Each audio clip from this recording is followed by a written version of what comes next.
আমাদের এই সুন্দর পৃথিবীতে রয়েছে কিছু সংখ্যক শ্যাম বর্ণের মানুষ, আবার রয়েছে কিছু সংখ্যক সাদা বর্ণের মানুষ।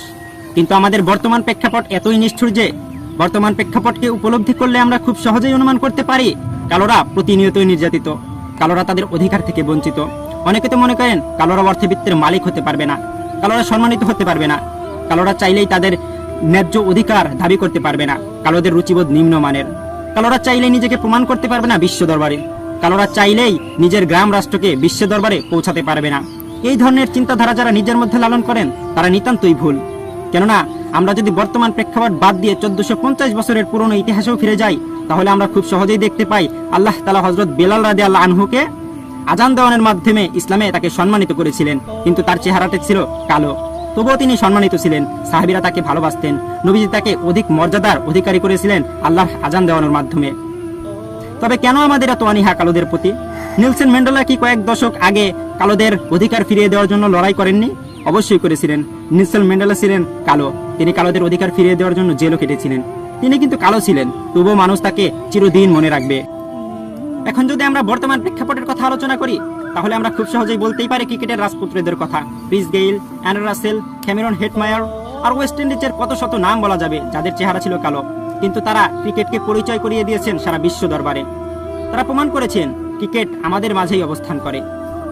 আবার যদি ফুটবলের কথা বলি, ভিনিসিয়াস জুনিয়র, লুকাকু, পোগবা আরো কত শত নাম খুঁজলে পাওয়া যাবে যাদের চেহারা ছিল কালো, কিন্তু তারা ফুটবলকে পৌঁছে দিয়েছেন এক অনন্য উচ্চতায়। বিশ্ব দরবারে প্রমাণ করেছেন ফুটবল তাদেরই মাঝে অবস্থান করে। তারা ছিলেন কালো, তারা অর্থবিত্তের মালিক, তারা এখনো সম্মানিত। তারা শুধু সম্মানিত নয়, সারা বিশ্ব জুড়ে যাদের পরিচিতি। আমরা যারা চিন্তা করি যে কালো চেহারা বলেই কোনো কিছু সম্ভব না, এই ধরনের চিন্তাধারা আমাদের দূর করতে হবে। কেননা সৃষ্টিকর্তা কাউকে নিজের চেহারা বানানোর ক্ষমতা দেননি।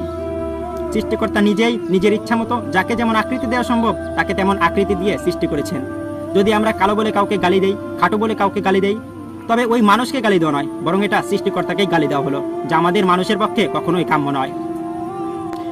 আমরা যদি সৃষ্টিকর্তার তৈরি সৃষ্টির আকৃতি নিয়ে কখনো কটূক্তি বাক্য উচ্চারণ করি, তবে এর জন্য আমাদের যে গুনাহ হবে তা যদি সমুদ্রের পানিতে ফেলা হয়, পুরো সমুদ্রের পানি নাপাক হয়ে যাবে। তাই যখনই আমরা সৃষ্টিকর্তার সৃষ্টির আকৃতি নিয়ে কথা বলবো, আমরা যেন ওই হাদিসটা মাথায় রাখি যে আমাদের কত বড় গুনাহ হয়ে যাচ্ছে। আমাদের সর্বদা সাবধান থাকা উচিত। আর মানুষকে আমরা এই ধরনের গালি থেকে বিরত থাকব, কেননা এই ধরনের গালুই মানুষকে যেমন কষ্ট দেয়, তেমনি আল্লাহ মানুষের উপর অসন্তুষ্ট হন। তাই আমাদের উচিত সর্বদা কেয়ারফুল থাকা, সতর্ক থাকা, যাতে করে আমাদের মুখ থেকে এমন কোনো উচ্চারণ, এমন কোনো অর্থবহ বাক্য না বের হয় যাতে করে অন্য মানুষের খাটো, লম্বা বা উচ্চতা এরকম বিষয়ের উপর আঘাত হানে। তো আমি সবাইকে অনুরোধ করব, আমরা সবাই যেন সৃষ্টিকর্তার সৃষ্টি নিয়ে সবসময় ভালো কথা বলি, সুন্দর সুন্দর কথা বলি। আজকের কন্টেন্ট এই পর্যন্তই। আসসালামু আলাইকুম।